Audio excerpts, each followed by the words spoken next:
masati Jala to kompi yes pa in aloy Agol pastor ho ite ho sungai te pa thu At ho le be nga ho le mo non dong ông ke khom ho jo se ngai do chang la jo se chang ave ve ni ke pa thu kan sai ke ne gen chat pa lo men tun ka ngai to ne ka ti da be se ke on sai din lo ka po zan hi ni khwa chu mo no ma pastor apa jang ho ngai in ke ho jang ai la wa tha pa jang la lo wa jan tha chu tu pha no a he pha ke mang ani ke mang chai zan in jang pha so ta ina ka o mo ven ka to kho mo ven ja ko ba in te chu zan kem lang pe ka kun ina ka chi ven kai mo ven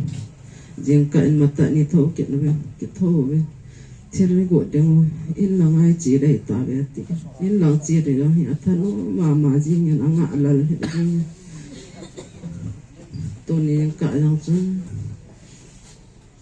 cái thô đó rồi cái bên cái quan sát cái hồ bên in cái rốn bên in à cái cái gỗ nó mà giống như mi trên heo hồi à vậy na bộ để hồ heo xây bị ham ta cái gì là in đinh à cho xây hiện anh này là giống ý mà cha cố cả là cho xây luôn là hiện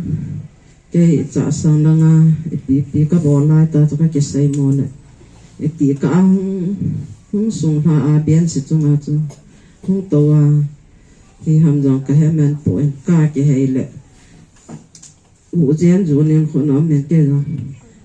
cái môn thị chơi cái in thị cho cái lệ lại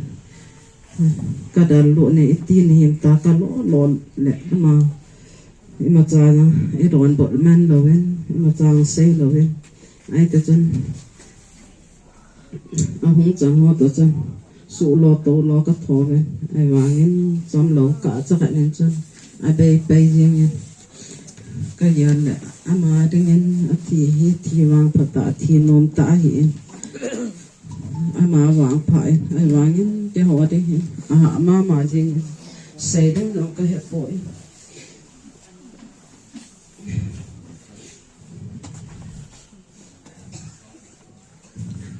tạ sang gì bội anh ạ thì ông đang cho cái sẽ hiện hầu po mi tế hoàn rồi cộng nào vậy trên họ bắt tay cái giải liền bol bị bên hiện thở độ bên hiện đang ngã nó hỏi thì ta bằng ta lâu bí ta nên liên họ thì nó chúng thì rằng để cái bà thu cần xây kiện nên tụi ai có thể nên pass là những lệ làm cái gì đây là hiện gan là tôi là hiện làm cả buổi năm đầu à phải cái trả in mình ra cả bộ không thấy nó đều bên trong tao nãy nay kéo đổ bên tiền cho cần xây nó mà hiện xây đến tấm tại cái bà thu hành năng biểu này xây thấy hiện một nó mà dòng chân pat la về cái tiền này vào những ta cho các cái cá bé sẽ là cái nông dân mà làm lâu diễn sẽ phải rằng cầm bằng hiện lại là phải chống ra mà hiện có ban đàn cần xây nó sẽ dần sẽ tan tê cái vậy